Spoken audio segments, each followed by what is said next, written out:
A tense exchange just erupted in Congress when Senator Brian Schatz pressed the Defense Secretary with a simple but chilling question. Did the administration just create the authority to mobilize the military anywhere in the country? The answer left serious questions hanging in the air. Secretary, thank you for being here. Good to meet you. General, thank you. Ms. McDonald. I'll start with General Kane. Is the United States being invaded by a foreign nation? Sir, thanks for your question. I think at this point in time, I don't see any foreign state-sponsored folks invading, but I'll be mindful of the fact that there has been some border issues throughout time, and defer to you to DHS, who handles the border along the nation's contiguous outline. Is there a rebellion somewhere in the United States? Sir, I think there's definitely some frustrated folks out there. I mean, if frustrated folks were a rebellion, and I guess that goes to my question for the Secretary. Two things. There should be some sort of paper flow that the committee, the Congress, the public can look at in invoking Title 10, Section 12406. So can you give us some clarification on whether the orders that were issued apply to specifically Los Angeles, to California generally, or is this a nationwide order?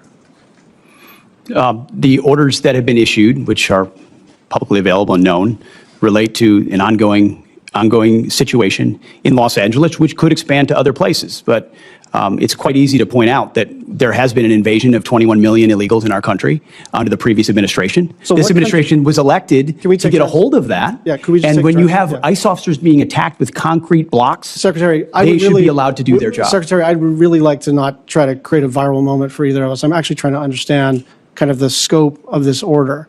The order effectuates the ability to mobilize the Guard and the Marines. In the order, it does not specify a location. It does not specify which Marines or which Guard. And I'm trying to figure out, if you decided to do this collectively in Kansas or any other place, would you need to specify a new sort of fact pattern, or do you think this order applies to any Guard, anywhere, any service branch, anywhere? It's just I get your justification. We disagree about the circumstances. I'm just trying to figure out, did you just potentially mobilize every Guard everywhere and every service member everywhere? I mean, create the framework for that. I understand you didn't. I'm saying, what does the document do, in your opinion?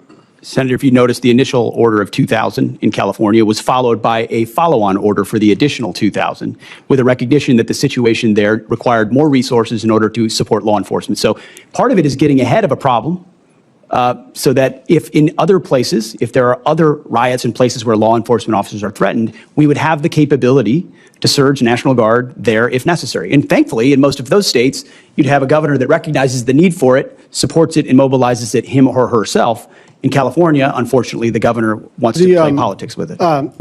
I did step on the last part of your sentence, so I'm going to try to take turns here. Just on the 747 question, did the Department of Defense initiate the conversation with the Qataris? Did they initiate the conversation? How did that go? Senator, I have to go back and review it, but we've been a part of the ongoing conversation. Yeah, but I think it kind of matters who's asking, doesn't it? Ultimately, the Defense Department is, or soon will be, when the memorandum of understanding is signed, in receipt of a gift from the Qatari government that could serve, once it's modified, eventually as something that the president could use. I mean, I think this is illegal and unconstitutional, and I won't rant about that. But I actually think, from the standpoint of our collective responsibilities, it very much matters what the paper flow was, who started these conversations. Did it come out of the White House? Did it come out of the Secretary of State or the President or the SecDef or at a lower level or ambassadors? We're entitled to know, because we can agree or disagree about the propriety of this. But my basic request of you is that if we're going to disagree, let's disagree with the same set of facts. Let's have the documentation.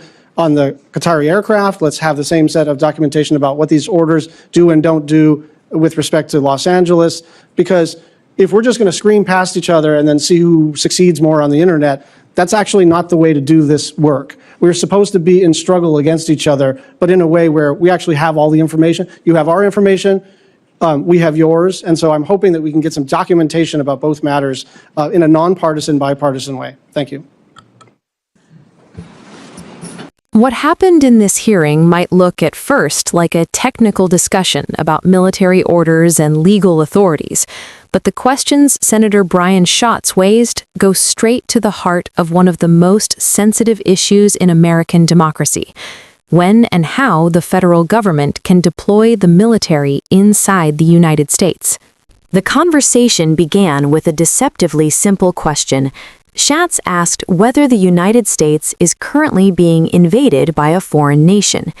The reason that question matters is because under American law, the president has certain extraordinary powers to deploy the military domestically if the country is facing an invasion or an insurrection.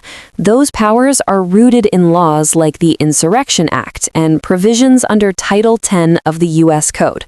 These authorities exist because there may be rare situations where civil order collapses and federal intervention becomes necessary. But they are meant to be used sparingly.